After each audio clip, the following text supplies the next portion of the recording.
Iba-ibang ahensya, iba-ibang posisyon, pero iisa umano ang modus, ang malakihang insertions sa national budget.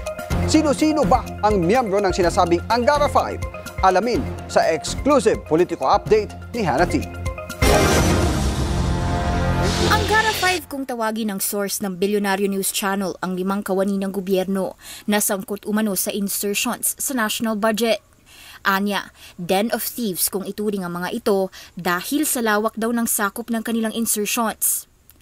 Malawak umano ang mga koneksyon ng mag-ama na former Senators Edgardo at Sonny Angara, kabilang dito ang mga nasasangkot ngayon sa flood control scandal. Una nang lumitaw ang pangalan ni DepEd Secretary Angara sa flood control mess dahil sa di umano'y deliveries ng 12% kickback ng projects na para raw sa kanya. Naging transaksyon daw ito ni flood control whistleblower Roberto Bernardo sa umano'y protege ni Angara na si dating DepEd Undersecretary Trigiv Olivar. Siya ang unang lumitaw na pangalang Angara Tide na nasangkot sa flood control mess at kalaunay bumaba na sa kanyang pwesto. Broads sina Angara at Olivar sa Sigma Rho fraternity. Ayon sa aming source, marami ring koneksyon si Olivar sa iba pang mga opisyal ng gobyerno, kabilang ang mga nasa DICT at DBM. Dati na rin daw nagtrabaho si Olivar sa Senado nung nabubuhay pa si late Senator Angara ayon sa aming source. Naging kasamahan din nila noon si dating DBM Secretary Amina Pangandaman na bumaba na rin sa pwesto sa gitna ng flood control scandal matapos idawit ni dating Ako Bicol Party List Representative Zaldico. Ayon kay Ko, si Pangandaman daw ang nag-arrange ng meeting kaugnay ng budget insertions na gagawin ni Ko para umano sa Pangulo na nasa 100 billion pesos. Ang ikatlong pangalan, ayon sa aming source, ay si Ronald Ang na naging kinatawan din ng Ako Bicol Party List. Magkasunod na nagsilbi sa Ako Bicol sina Ronald Ang at Zaldico noong 2019. Si Ang sa mga huling buwan ng 17th Congress at si Ko sa pagpasok ng 18th Congress. Si Ang ay ngayon TIEZA Director at dati siyang consultant sa opisina ni late Senator Angara.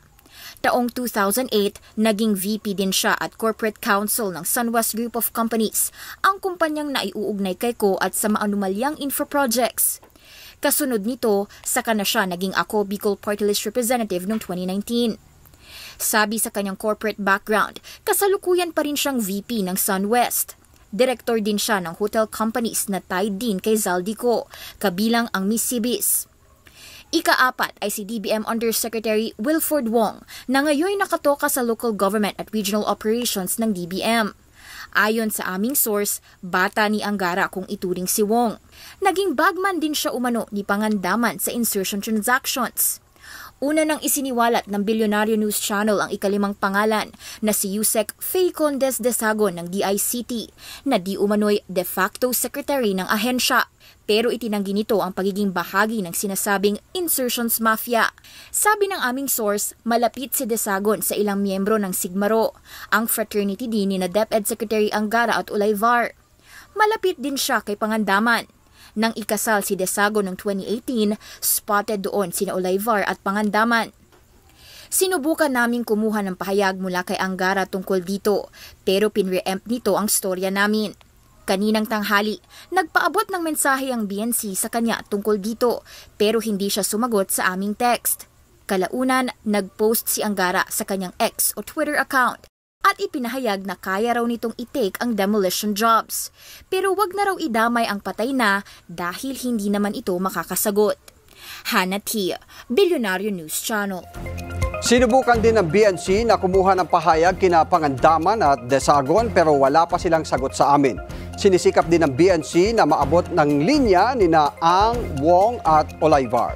At i-ere namin ang kanilang mga panig sa oras na makuha namin ang mga ito.